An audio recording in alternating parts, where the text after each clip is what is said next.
Why are we called Negroes? Why are we deaf, dumb, and blind?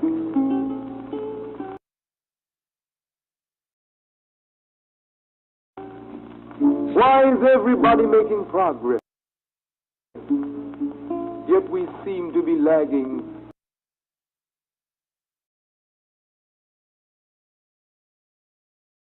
so far behind?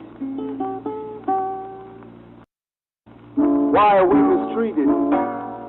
Why are we in this condition?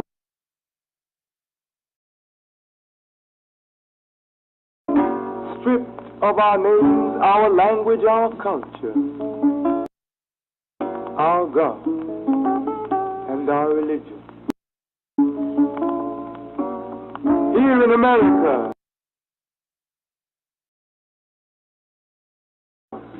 all of our religious training has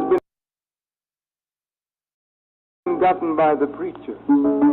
He has told us of a heaven way up in the sky that we can't enjoy now, but rather after we die. But all of the years that we're living, for us there's nothing but hell, pain, torture, and misgiving. Yet the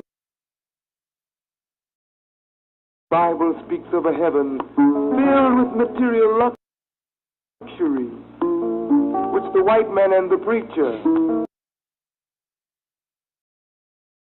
has right here, so we see. So my friend, take it for what it's worth. Your heaven and your hell is right here on this earth.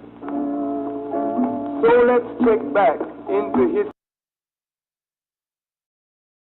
history, which rewards all research and tells us plainly. Before the white man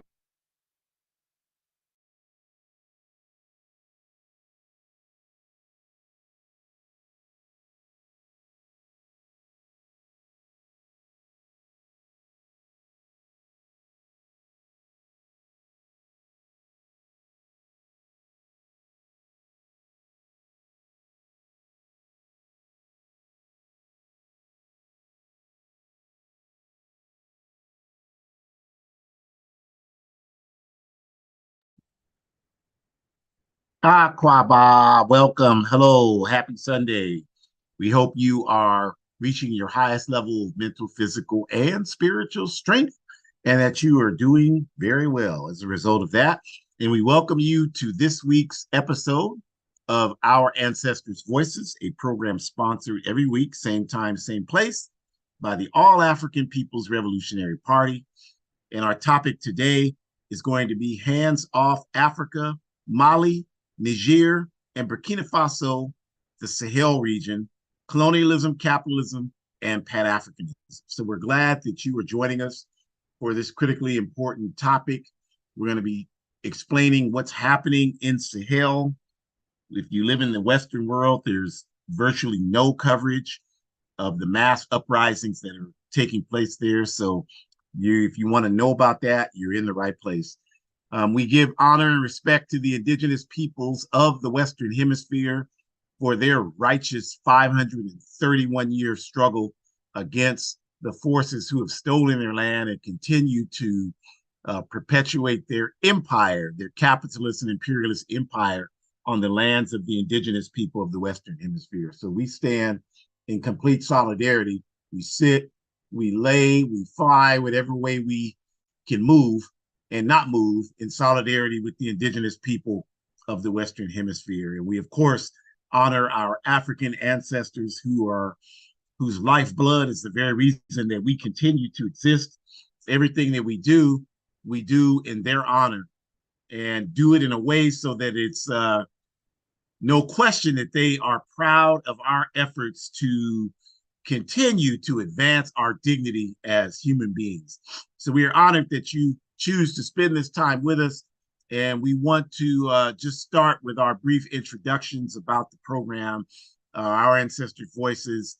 We have methods where you can donate directly to the All African People's Revolutionary Party. We encourage you to do that. And our Ancestors Voices is one of many programs sponsored by the All African People's Revolutionary Party, or the AAPRP. And the AAPRP is a revolutionary, independent, mass Pan-African political party based in Africa. Our objective, what we're fighting for, is Pan-Africanism, which we define correctly as one unified socialist Africa. That is our objective. That's what we're fighting for. And that's what we will achieve, right? That's where we're going. So along with that, our work to achieve Pan-Africanism is outlined correctly in Kwame Nkrumah's Handbook of Revolutionary Warfare. And that book outlines the strategy that we are employing to achieve Pan-Africanism. And our Ancestors Voices is hosted each week by AAPRP organizers and father-daughter, biological father-daughter, Ajamu, myself, and Shakura. And before I hand it over to Shakura, just wanted to mention we are continuing to raise money for one of our projects on the ground in Africa, Burkina Books in Burkina Faso, by our AAPRP organizers on the ground in Africa. And you'll have the URL on each of these slides, and you can become a sponsor. And it's gone really slow. It's gone a lot slower than our previous efforts to raise money for the struggle. So I don't know exactly why that is, but for today, what you'll see on the slides is you have that opportunity to contribute as a sponsor, but then we also put the betterworld.me up again, where if you just want to donate and it not be, you don't have to be revealed that you're donating, because that's worked very well in the past. Then after talking to the organizers in Burkina Faso this week, that can be done. So go ahead and donate. Still trying to get their exact Venmo, and we'll start putting that up. But until then, if you donate to betterworld.me, we will absolutely make sure that 100% of what you donate goes directly to them. So with that, and no further ado, to get us started on this topic of Hands Off Africa, the uprisings in the Sahel region, I'll turn it over to Shakur. Thank you, kind sir. Appreciate that. Greetings, everyone. Yes, yes, yes, yes, yes. I am super, super humbled and excited to be here. I think that, we are feeling the heartbeat around the world. Our people are fighting back. We are in solidarity with Palestinian people.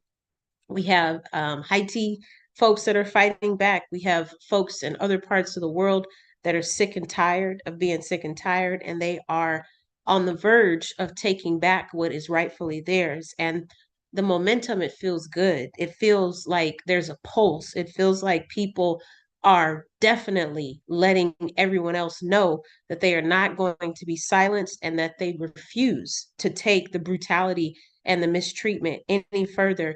And to just be able to say that I can say that I was alive and practicing in an organization, organizing in an organization, and with a work study process during a time where things were changing and colonized poor people were being able to demand a better way for themselves because they were taking back their land and taking back their power.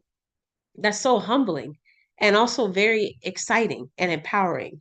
And I hope that you all feel that too. I feel that when I think about our Indigenous comrades, especially this time of year, how people are so ignorant to what is being going on. And so I try to find every moment that I can. And I give thanks to the All African People's Revolutionary Party for instilling that in me, that we should continue to acknowledge that this is the indigenous people's land as much as possible, continue to make people uncomfortable, continue to use terms like unthanksgiving, and continue to use terms like thanks-taking, really practicing what that means. Because if you change your brain cells to think about the word unthanksgiving or thanks-taking, then that's going to force you to start to resist the systems that have been pushing down your throat, that you should just celebrate it like every other quote unquote good American, when in actuality, you know that there's something wrong with celebrating it. And so by you using different terminology or different languages, First and foremost, you're uncentering colonization. And second, you're allowing other people to have a way in where they can say, oh, what did I hear you say, unthanksgiving? And then it becomes a conversation, because we need to help more people understand that they too should be saying on Thanksgiving, and they too should be acknowledging the indigenous people. They too should be acknowledging occupied Palestine. They too should always be acknowledging occupied Palestine, not just because Hamas has made the news, but because these people have been fighting for years to get their land back. And so we can think more about how imperialism and colonization and even neocolonialism, how all of those things have impacted our comrades in the Sahel region. And we can just go back to over 500 years. So for over 500 years, you all, Europe and the US and the entire capitalist world have used Africa as its personal ATM card.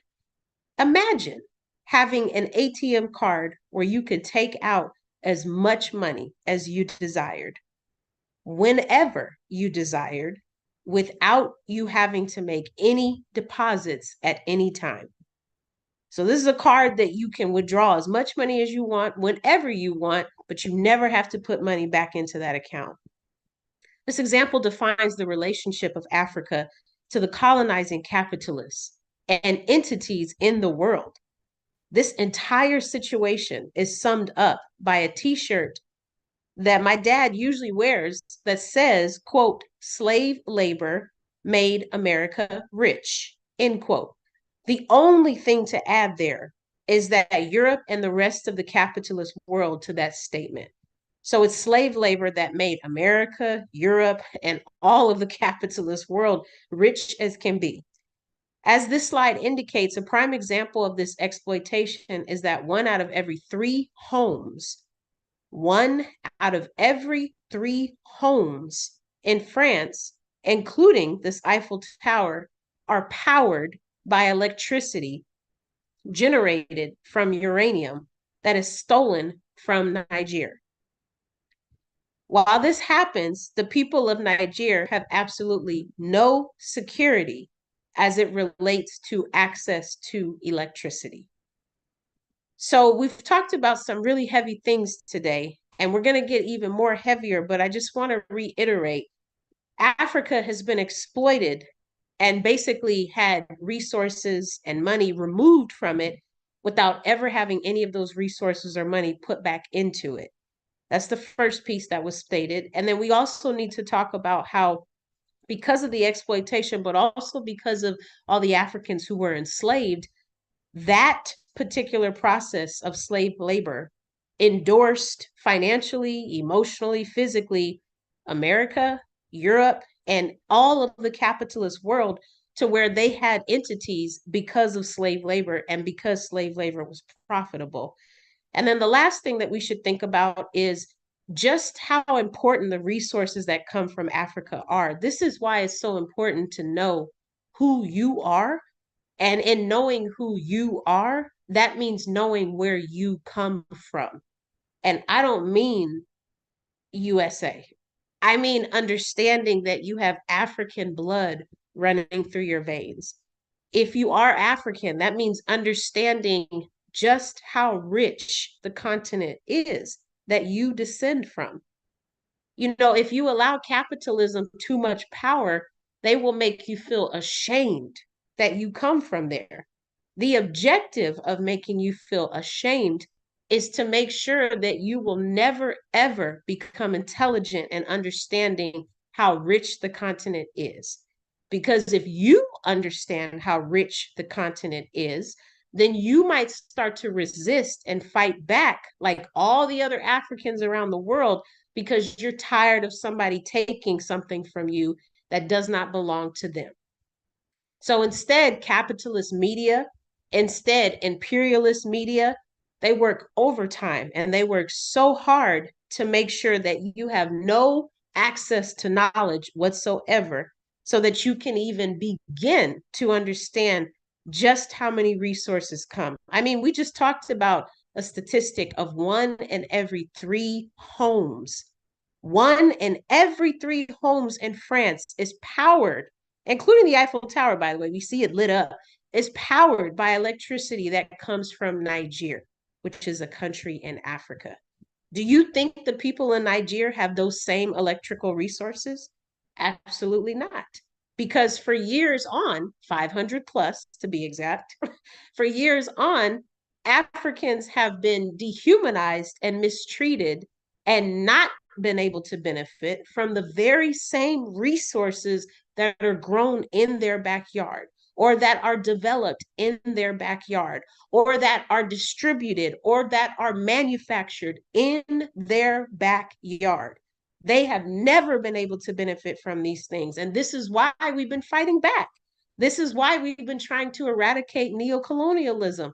This is why we've been trying to take back control of the resources and the land.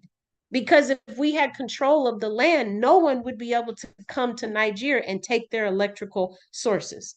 No one would be able to come because we would have systems in place as Africans where we would be able to determine who gets to come in and we would be able to determine who we're selling our resources to.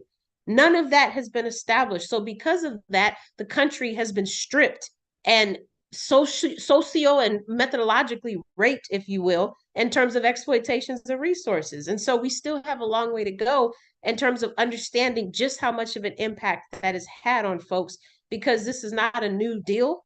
This is something that has been going on since the beginning of time. Next slide, please. We can also think about how the CFA franc is the currency introduced by French President Charles de Gaulle in 1945. His intention was to ensure that the French colonies in Africa were controlled by France's economy. After the African independence movement of the 50s and 60s, France placed Benin, Burkina Faso, Cote d'Ivoire, or also known as the Ivory Coast, Guinea-Bissau, Mali, and Niger inside one French-controlled African bank, and Guinea, Chad, and the Congo in another bank formation. These two bank zones were organized by France to represent almost about 11% of Africa's total gross domestic product that France controlled, while the CFA franc could not even be converted between any of these countries.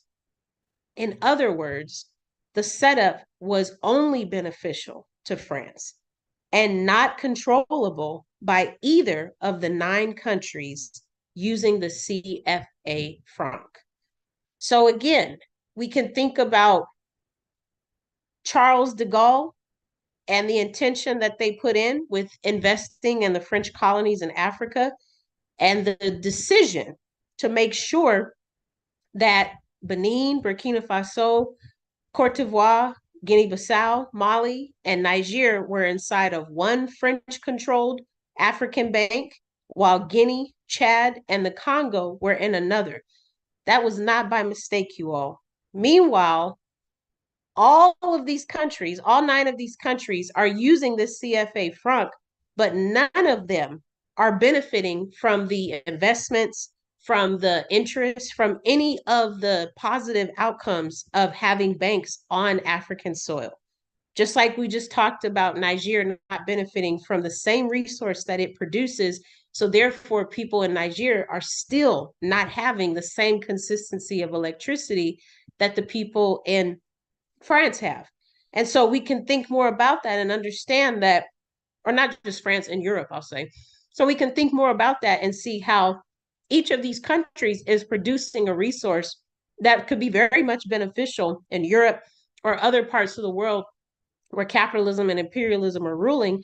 Meanwhile, the same 9 countries that I mentioned, none of the people in those countries are seeing any of the benefits of the resources that are being produced. They're not seeing any of the benefits of banks being on African soil. They're not seeing any of the benefits of French banks being on African soil. And they're certainly not benefiting in terms of seeing any of the output or outcomes, I should say, of the gross domestic product. And so we can think just more about how this is still just another ploy for capitalism to maintain its objective, which is to protect private entities and making as much profit as possible, and to neutralize and eradicate any threats that come in the way of that process being manned and that process being maintained. And so this is just another example of why it's important to know who you are. This is also an example of understanding why it's important to join an organization that is working for justice. Because at the end of the day, this particular seminar is going to impact all of us in more ways than one. Because if you're really wondering, well, why can't, the world just change, and why can't, people just stop experiencing systems of oppression? Well, you have to address the problem head on. And I literally mean that, pun intended, where it starts at the roots of Africa. That's where it starts. It doesn't start in Canada, where police brutality is happening. It doesn't start in Miami, where police brutality is happening. It doesn't even start in Australia, where police brutality is happening. It starts on the continent, because that's where everything has been based. That's where we understand how Africans have been treated for many, many years to come, and how they will continue to be treated. Again, if you're not respecting the land, then why would you respect the people who descend from the land? If you're not respecting the resources that come from the land, then why would you respect the people who are helping to produce those resources? Why would you value them? Why would you see them as deserving of anything except for mistreatment and disrespect and sexism and dehumanism? Why would you see them as any reason to treat them as such other than that? But if they start to rise up like their comrades in Haiti are doing, and if they start to rise up like other comrades around the continent are doing, and if they start to rise up in other parts of the diaspora, then you're going to have to take them seriously, because they're fed up.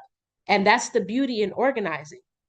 We know that more change can take place if we organize together, which is yet another reason to join an organization that is working for justice.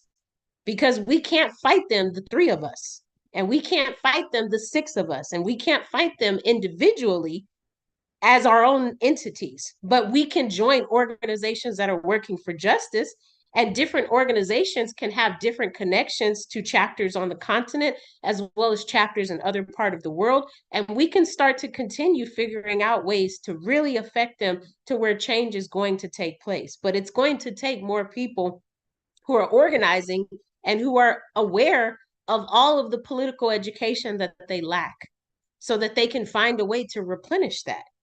You're not going to be able to make a difference if you don't understand all that has happened, if you don't understand what France has been up to for the last 500 years, if you don't understand what the Sahel region even is, if you don't even know 9 countries in Africa that happen to be in the Sahel region, then you're not going to be able to make a difference. So all of this comes with increasing political education. All of that comes with joining an organization that is working for justice. They go hand in hand. You need to join an organization that's working for justice and increase your political education, so that you can be the warrior that we need you to be. Because this makes no sense for our people to be living in these kind of conditions. It does not make sense that the Eiffel Tower should stay lit up for 24 hours straight. Meanwhile, people in Nigeria do not have access to the same electricity they're providing to Europe. That's despicable, and it makes me so angry. That is despicable. But yet these things happen all the time, because Africa is not respected, and neither are the people that come from it. But we can change that.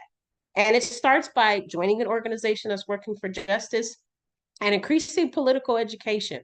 We say that every day, but I truly, truly hope that you will start to consider the imperativeness of that, especially as the year is coming to an end, because that's something that like needs to be a lifelong thing that you start to decide you're going to do, because it's not going to happen overnight, and there's no special time of year where you should join an organization. You just have to jump in and experience it. And if it works for you, great. But if that particular organization doesn't flow with you, then try another one. But don't give up, because our people need you, and your people need you if you're not African. This is for anyone who's not in an organization that's working for justice. So with that, I will pass it back to my dad. Please don't forget to support our comrades who are raising money in Burkina Faso. I just mentioned Burkina being one of the countries that is impacted by France's decision to put them under a French-controlled bank. But yet our comrades are still working hard, despite everything that France is doing, to try to raise money for our younger African comrades so that they can do what? Increase their political education. They are working very hard to help these Africans understand who they are, to understand why the Sahel region is fighting back and also under attack, and helping them to understand more about why it is a beautiful and empowering thing to be African. So don't forget to visit www.patreon.com/Burkina Books so that our Africans can have some information that is reliable and that is credible, because increasing their political education is making them more groomed and manicured to join an organization that's working for justice. Ashe. Ashe, thank you very much. Thank you very much. And I'm just going to continue quickly by just asking you all this. How many of you have heard, or maybe you even believe, this statement? People sure do talk a lot, but nobody's doing anything. So if you've heard that statement, and you know people that make that statement, or you believe it yourself, then we have got something for you. What we are talking about here, this URL you see on the screen, if you don't see it, it's www.patreon.com/Burkina Books. And what this is a project started by the All African People's Revolutionary Party organizers in Burkina Faso. And what they are doing is doing on-the-ground work to organize schools, revolutionary ideological training ground schools, not just book clubs, but real education to replace colonial education. And they have a youth brigade. They're doing phenomenal work in Burkina Faso. And so what we are asking is for people to sponsor that work by becoming a sponsor through the URL on the screen. Now, we've done a lot of fundraisers for our work on the ground in Africa. And this one should be as exciting to people as anything, but for some reason it hasn't been as successful as the ones we've done before. And so I'm thinking, people are weird. I don't know. But what I've done and what we'll do going forward is we've added, you can either become a monthly sponsor to Patreon and Burkina Books, or you can go to abetterroad.me and just donate whatever you can donate. That way, people are anonymous, and for some reason that makes people feel secure. I guess it's a false sense of security, but whatever it takes to raise money for our revolutionary Pan-African work, that's what we want to do. So whatever makes you comfortable, if you can become a monthly sponsor, please do that. You can go on there. If you just click on the URL, you can become a sponsor for as low as $5 a month. You can contribute whatever you want. So nobody is going to be able to convince me that they can't find $5 that's listening to this. Like, if you really are serious about being tired of talk and wanting action, then what we're saying is that the work that we do is about funding on the ground action to free our homeland, because this is the kind of work that needs to take place. So you can do that. You can be a monthly sponsor, or you can just donate to abetterroad.me, and 100% of what you donate will go directly to the organizers on the ground in Burkina Faso. Please do one, at least.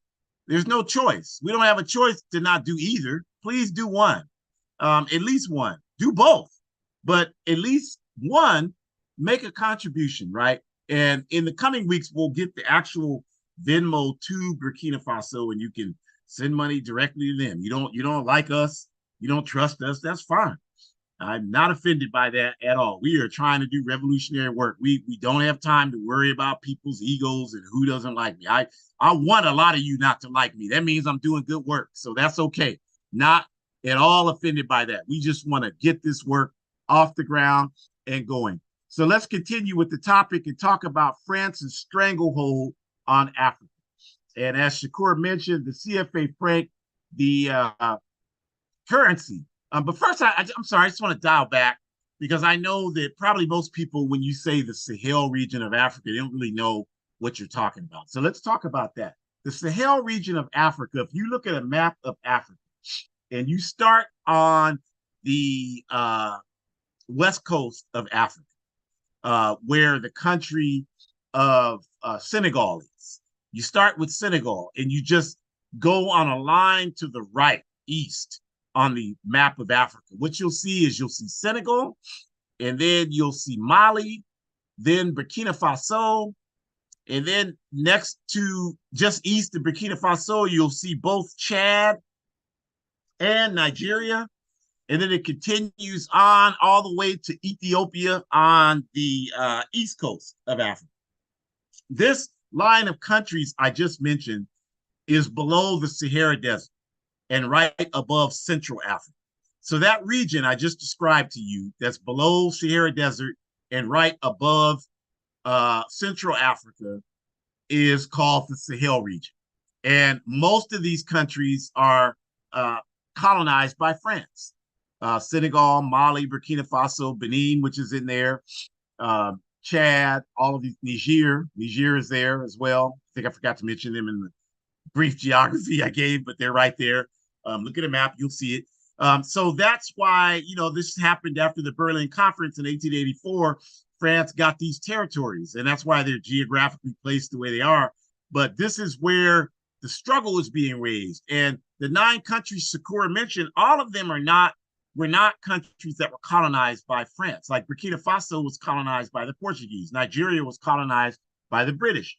But because of the political alignments in Africa today, it ended up as it has, the power dynamics. And so those countries like Guinea-Bissau, where I was at just a few short months ago, they used the CFA franc. They used this French-controlled currency. And so the reason why we're talking about the CFA franc is that it was, not only was it arranged so that the countries that we've mentioned couldn't even exchange it between each other, but also it was set up at a fixed exchange rate with the euro. And that fixed exchange rate was guaranteed in the European community by France.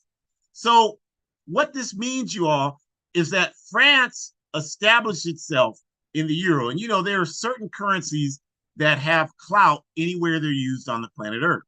And most of the currencies on Earth have no clout. You can't use them outside of the countries in which they operate, right? For example, if you go to Senegal, the currency is the CFA, as you know, if you've been paying attention today. And if you go to the border of Senegal and Gambia, and I've done that, and you go into Gambia from Senegal, the currency in Gambia is the Dalasi. The Dalasi is useless in Senegal, and the CFA franc in Senegal is useless in Gambia. Even though you can see Gambia from Senegal, and you can see Senegal from Gambia across the Gambian River. So this situation we're talking about. These currencies are virtually worthless outside of a limited geographical area, whereas world currencies like the European euro, the British pound, the French franc, the Canadian dollar, the US dollar, the Israeli Zionist currency, these currencies are backed by the power of these countries, so they have clout around the world. So when France says, well, we guarantee the CFA franc in these African countries, that it'll have the same exchange rate as the euro, you might say, well, then that's good for these countries using the CFA franc. No, it isn't. Because what it means, and the reason why France does this, is to extort all of these African countries to agree to France's economic extortion that they have engaged in for decades against all of these African countries using the CFA franc, these 9 countries using it. What am I talking about? So the French government guarantees the fixed rate of the CFA franc with the euro. And so this way, they ensure that investments, trade, these things happen with these 9 African countries. The 9 African countries depend on that to finance their economy, to be able to do the things that you need to do in an economy, to run a military, to run a government. They depend upon that. Even though they're neo-colonial, they need that. in order for them to function on the neo-colonial level that they function on.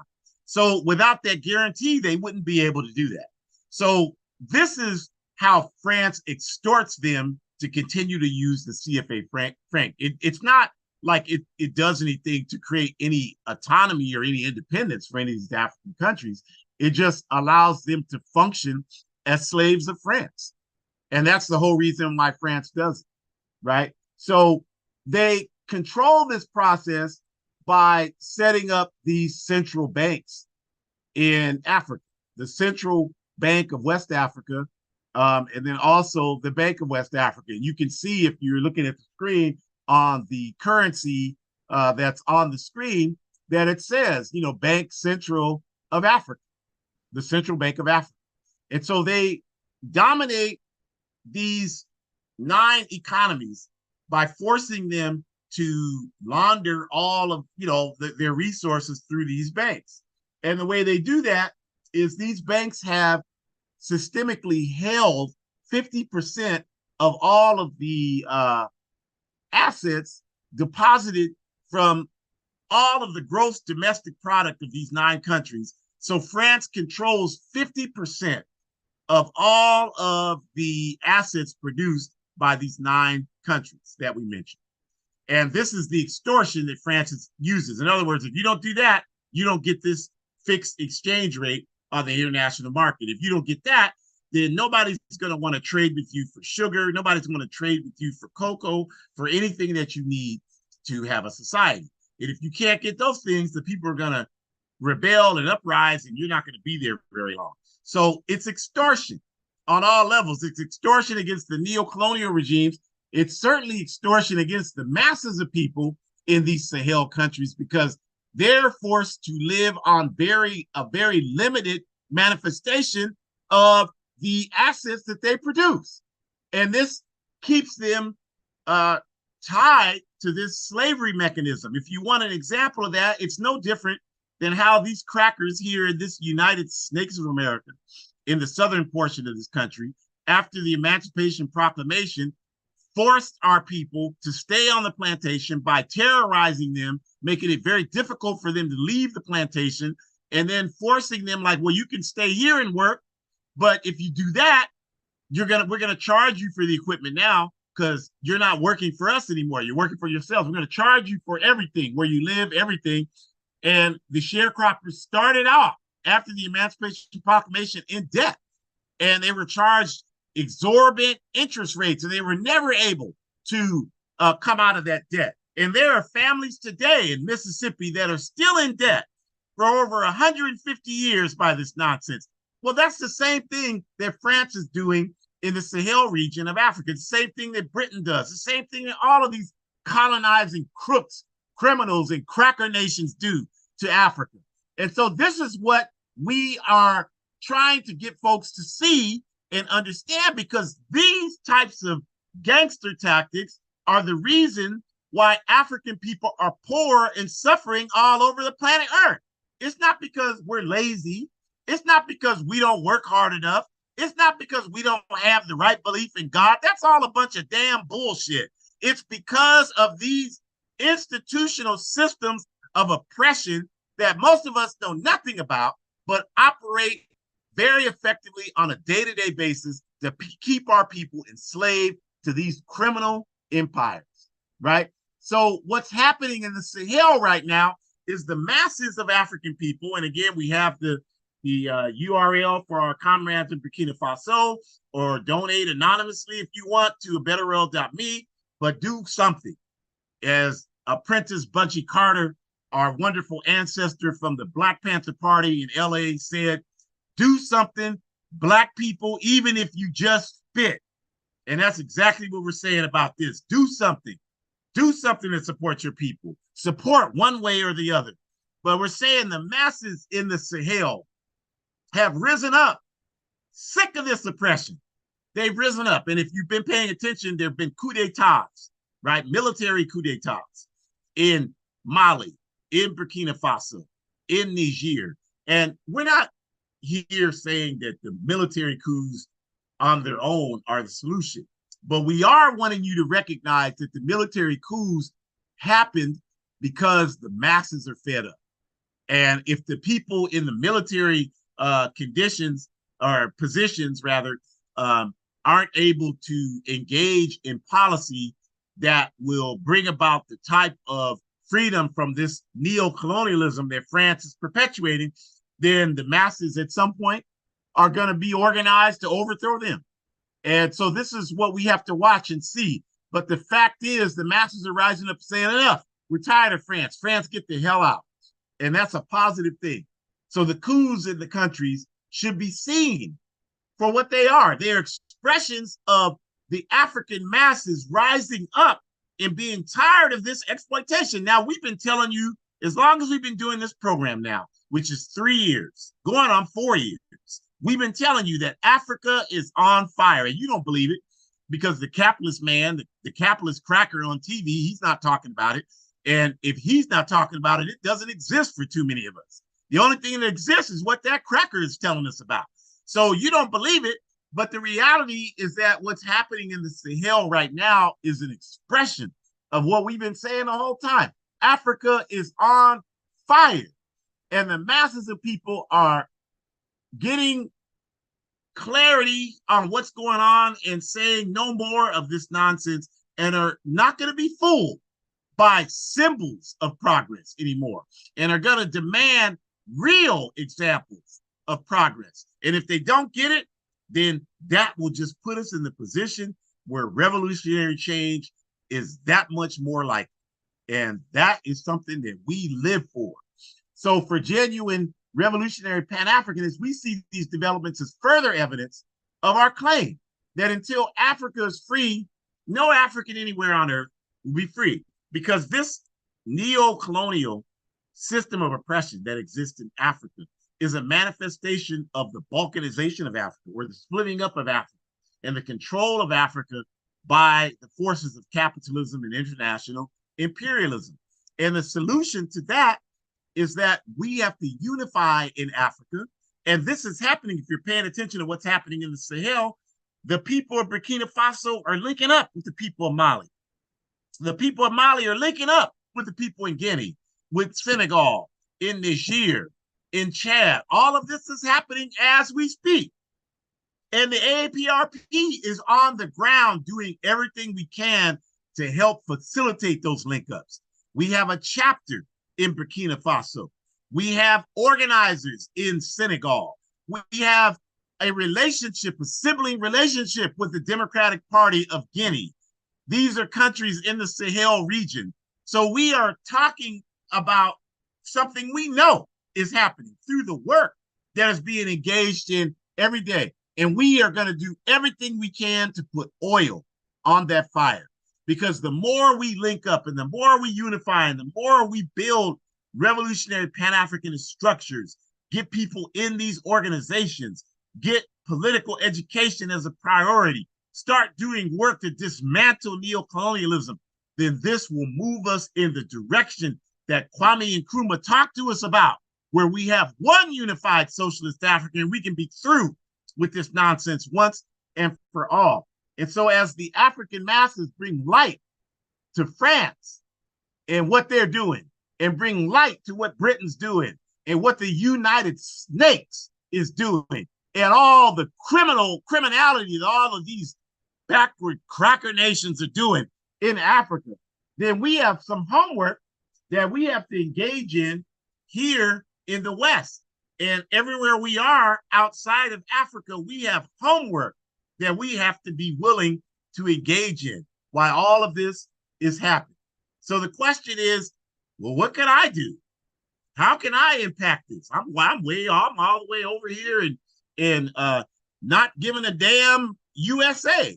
What can I do to contribute to this? How can I wake people up? How can I make any type of contribution to this? These people won't even, if it's not on how to marry a millionaire, they don't want to hear nothing about it. If it's not who's fighting to get to the Super Bowl, they don't want to hear nothing about it. If it's not will LeBron James play with his son Bronny in the NBA, they don't want to hear nothing about it. Well, here's what we can do to challenge that. Because yes, there are a lot of people that's all they're interested in. But there are also a lot of people who will be willing to hear a message that can inspire them to do more than that. We always have to remember that Nina Simone was engaged in work that certainly would not be characterized as revolutionary before she gained her consciousness. We all know the story of El Hajj Malik El Shabazz, Malcolm X. We know that he was engaged in criminal activity before his political awakening. We know that Ernesto Che Guevara and the enemies of humanity do everything they can to remind us that he was not a conscious person before he engaged in his awakening and became a worldwide revolutionary. We know that Huey P. Newton and Bobby Seale were planning to start an organization that was really, they were exploring the possibility of becoming pimps in West Oakland. And they were able to achieve a level of political consciousness that drove them away from that backward objective and to create the Black Panther Party for self-defense. So nobody is in a position to pass judgment against anybody. We have to have faith in the masses of our people. That's our responsibility. And our job is not to judge anybody. It's to provide the information to spark the African Revolution. That's our job. So if you ask what you can do, there are several things you can do today that can make a serious contribution towards moving us forward. The first thing you can do is what's on the screen there. Become a monthly sponsor of Burkina Books. Click on the URL. Donate $5 a month. Donate $10 a month. Donate $15, $20, whatever you can afford. We're not telling you how much. We're just telling you got to do it. Well, I don't want to do that because I don't want them to know who I am. That's why we have the other link up there, abetterworld.me. Please donate there. You can donate anonymously, however much you want. You can donate $1,000 and nobody has to know. And 100% of that $1,000 is going to our comrades on the ground in Burkina Faso. It's not staying here. It's not going to Shakura. It's not going to me. It's not going to the APRP work in the U.S. It's not going. We don't need to fleece you for money like that. All you got to do is look at our history. We have a history of providing political resources and continued resources to the masses of African people and all kind of other people.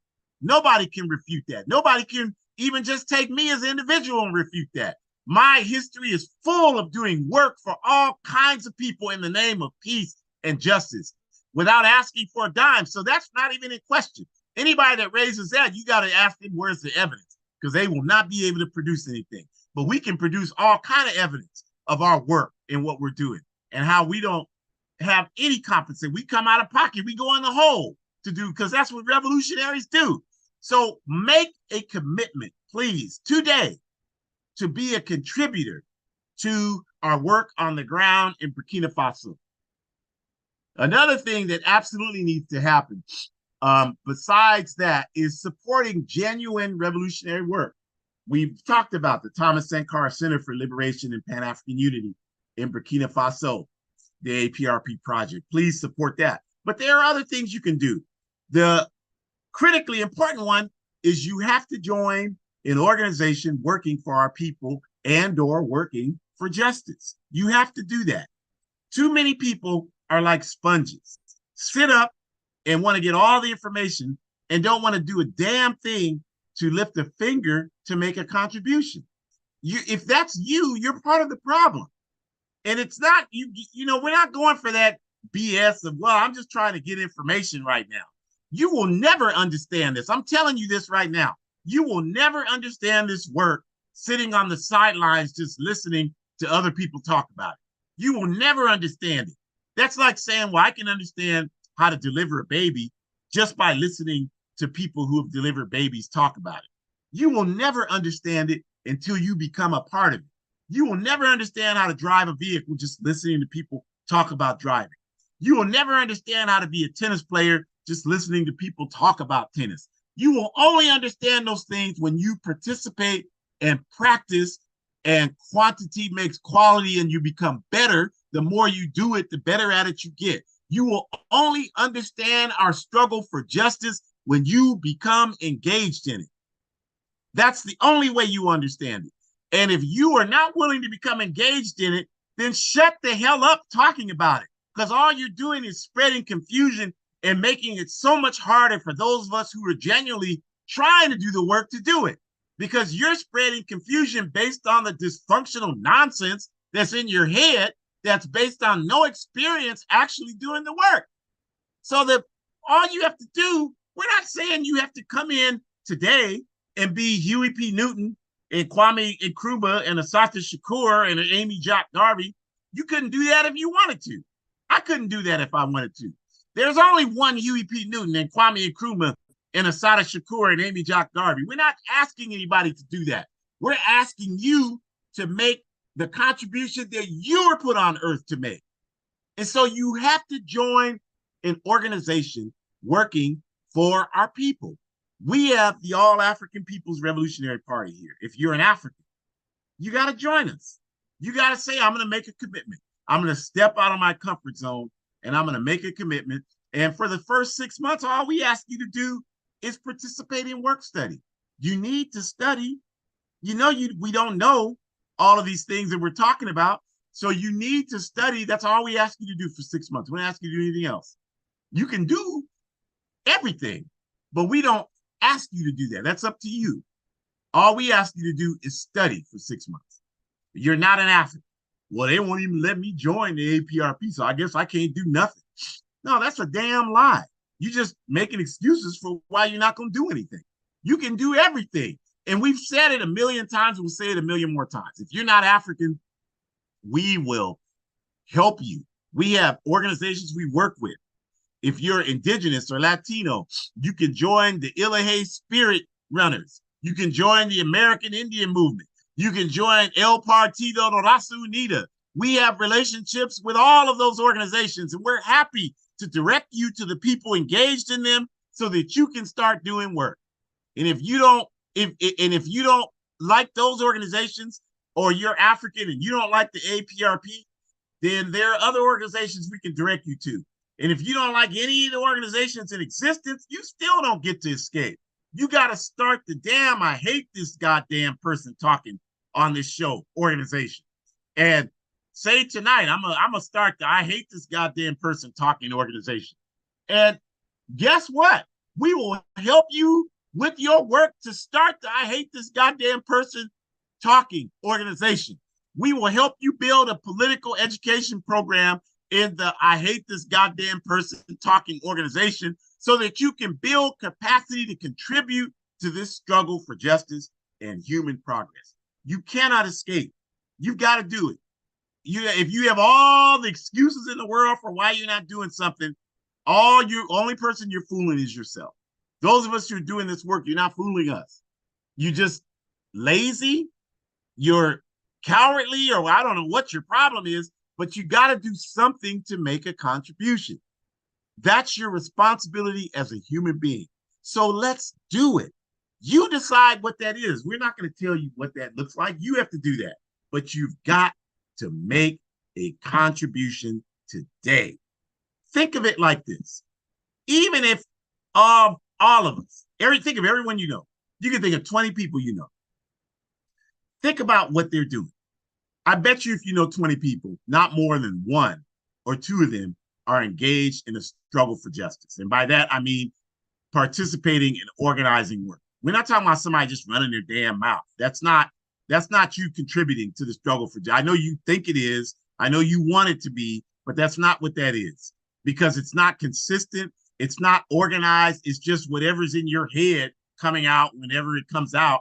That is not going to get us where we need to be to have the type of liberatory capacity that we need to be free. That is not going to do that. So we're not talking about just people running their mouth. We're talking about people who are engaged in efforts to build capacity. 2 or more people. Doesn't matter how they're structured. 2 or more people with a common objective is an organization. That's what we're talking about. That's the definition. That's the only definition.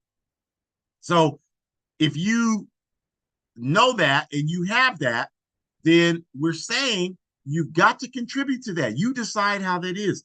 But if you take those 20 people, if no more than 1 or 2 of them are engaged in the work I just got through talking about, The other 18 or 19 people are just engaged in going to their slave every day, making money to pay the bills, buying a car, eating ribs and pork chops, and maybe going to church or something like that, listening to Reverend Chickenfoot every Sunday. And that's what their lives are, raising their kids. And that's it. And that's all they're interested in doing. We are never going to be free like that. That's a life of servitude and slavery. The only way we're going to be free is we got to get more people engaged in this. So think about it like this. If we had, of those 20 people, instead of one or two, and that's optimistic, being engaged in a struggle, what if we had at least 8 or 9 of those 20 people engaged in organizing work?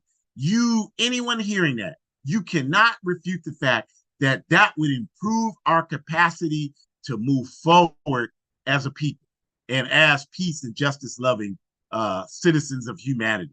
It would move us in a much better position to do that. If we had 8 or 9 people who were doing that, even if 8 or 9 of those people were just supporting the work, like doing work, like supporting the work in Burkina Faso, raising money, and that's all they did. So that those of us who are doing the political work don't have to do that. They're just doing that. They're not even in the organization, they're doing that. That would be so, we would be at a much higher level than we are right now. There's absolutely no question about that. So this is why we constantly talk about organization. And then this is how we support genuine efforts to fight for Pan-Africanism, indigenous people's rights, and all peace and justice aimed activities and organizations. We are not set tripping. We don't care what you do. You come to us, you say, well, I think the solution is electing the Democrats in office. We 100% disagree, but we are not going to criticize you and try to derail you from doing that if that's what you're convinced to do. We don't. That's a waste of time to us. What we will tell you is you should build a movement to support that, because all you have right now is voting for a bunch of crackers and wannabe crackers and nothing to hold them accountable once they get elected. You have to have a movement to do that.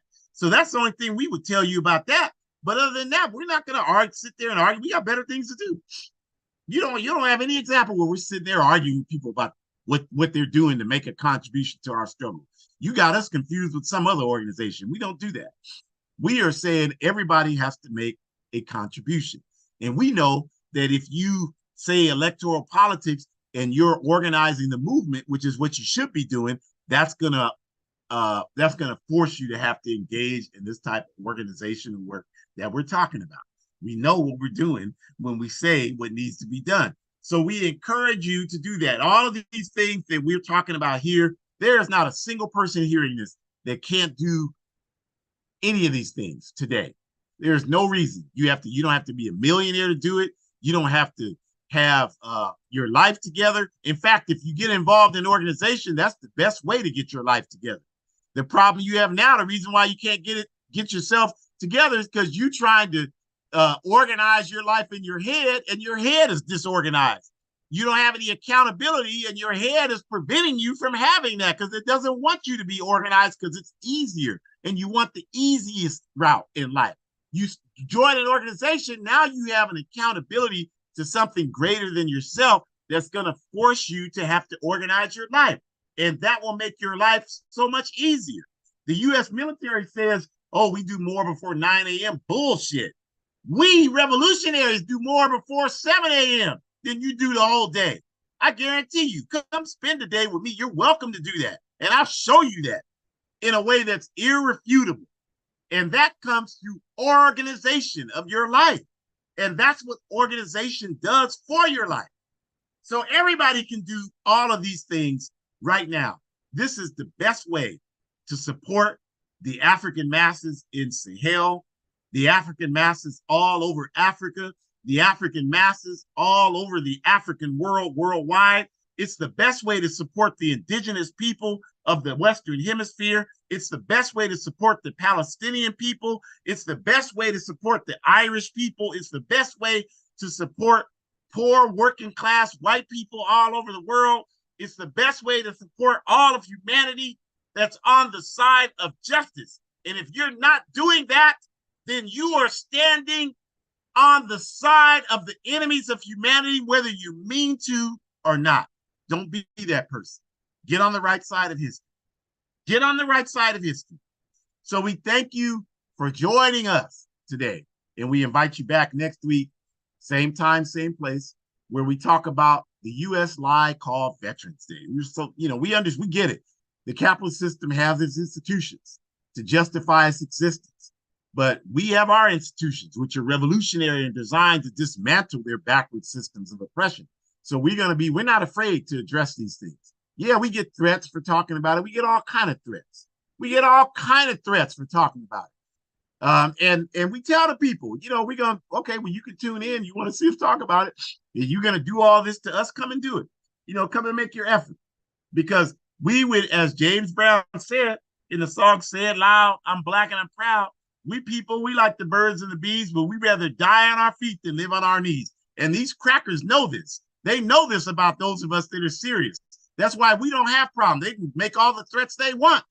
But if they come to the right people, they'll get the right response. That's why they don't come to us. They come to a lot of you out there. Oh, please, 911, they're coming after me. I'm so scared. They love that. They depend on that.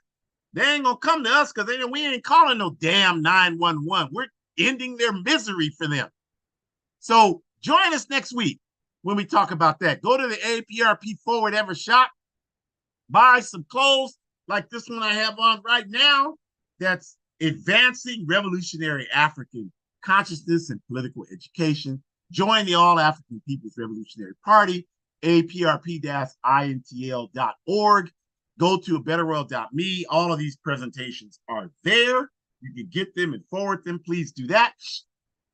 Hoodcommunist.org. Every Thursday, there are new revolutionary articles out. We've talked about the Thomas Sankara Center for Liberation and Pan-African Unity in Burkina Faso. The QR code is on the screen there. The URL is there. You can go to betterworld.me, which is also there, and make a donation. And whatever money comes in there, I'm sending 100% of it to Burkina Faso. So don't even worry about that. That's definitely going to happen. We have all the other APRP programs there on the screen. We want to invite you a very important event we are having this Wednesday, November 1st, here in Sacramento, but it's going to be live streamed as well. We're starting the Don't Let School Interfere with Your Education workshop series. The title is Israel, Palestinians, and Africa Explained. Israel, Palestinians, and Africa Explained. Wednesday, November 1st, from 6 to 8 p.m.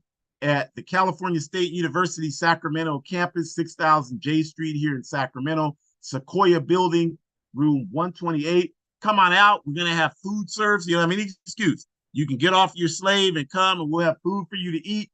And we're going to talk to you about the difference between Judaism and Zionism. But mostly, we're going to talk about the extent to which Zionist Israel exploits African human and material resources to finance its existence. So come on out. It'll be live streamed if you don't live in Sacramento. If you live in Sacramento, there's no damn reason you can't just come. And my book, A Guide for Organized Defense Against White Supremacist, Patriarchal, and Fascist Violence. Tell people about it. Buy it.